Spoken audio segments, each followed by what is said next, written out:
Hi, I'm Scot Amos, the executive producer of Lara Croft and the Temple of Osiris, the sequel to the award-winning Lara Croft and the Guardian of Light from Crystal Dynamics. Today I'm joined by three of our devs. Hi, I'm Alicia Thayer, I'm a designer. Hi, Will Kerslake, lead designer. I'm Robert Chivek, the producer.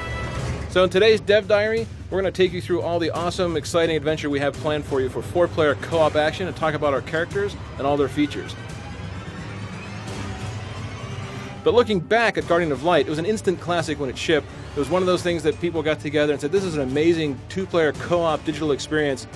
That was the inspiration, the blueprint for us to say, how do we push ourselves further for Temple of Osiris? How do we get to a 4-player game? How do we go with more characters online, with more craziness, with more exotic gameplay? So for us, this was all this labor of love. So in this adventure, we have Lara Croft, the world-renowned archaeologist. We also have Carter Bell, who's new to the series, and he's an up-and-comer and competitor to Lara Croft. Our archaeologist characters have a torch that they can use to light some of our darker tombs and solve puzzles and find hidden rewards. One of the other unique abilities the archaeologists have is the grapple.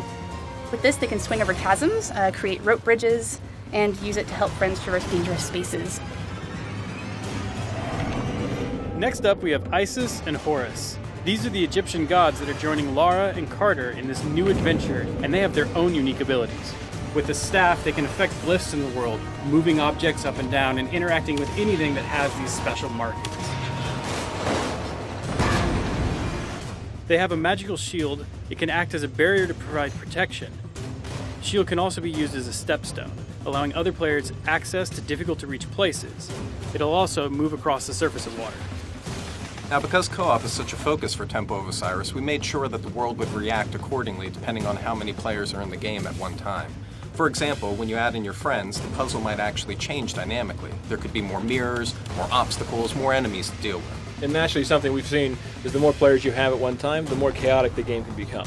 So you'll start competing for loot, but you also start griefing your buddies, kind of that competition angle. Oh, definitely. So as you're going through on this adventure and you're playing with 4-player co-op, you might be, going through the world, dropping bombs on your friends, accidentally dropping them into spike pits. Nice. Accidentally, huh? Accidentally, right. Yeah, we've seen Robert. If you guys ever play with Robert online, be careful. He will drop you in a spike pit, as you can see here from this footage we captured earlier today. But the point is it gets crazy hectic, right? Right, and one of the great things is, you have to work as a team in order to defeat bosses and everything, but you'll notice that there's gems that will be dropping throughout the world. Right, and the gems are actually part of our loot system. Yeah, so the gems, each individually, players collect gems. Now, weapons and things, and to beat the puzzles within the game world, you do have to work together, but the gems are unique to your character, and you want to collect as many as possible. And the cool thing is, when you get to the end of a tomb, there's all these treasure chests that you could open, and you could use them to unlock powerful new rings and amulets, weapons, and costumes for your player. And the chests are different costs based off of the type of loot that you can get from them, so the more gems you have, the cooler loot you get. The more people you have, the better the loot will become, and you can start seeing just the crazy way you can outfit your character, both customizing with rings for yourself and then amulets that you share with the team. The rings themselves are things that personally affect your character. Lets you move faster, have a bigger bomb, that sort of thing. Whereas the amulets are shared between the teammates, which is really important. So for example, if I have a spread shot, which lets me shoot all these different directions, and Robert here has flame shots, now all of a sudden we have spread flame shots if we're both powered up. So you learn how to get a team to work together to maximize your firepower. All right, so that gives you a very quick look over everything that we're doing for Lara Croft and Temple of Osiris. 4-player couch online, mix and match, drop in, drop out, and drop your friends into spike pits. From our side, this is all about working together as a team, but also competing together as a team. This is for us one of those labors of love that we come from the Guardian of Light days, looking forward to what we want in Temple of Osiris Day. So we really hope you guys will love playing it as much as we've loved making it. Coming out this year, December 9th for Xbox One, PS4, and PC.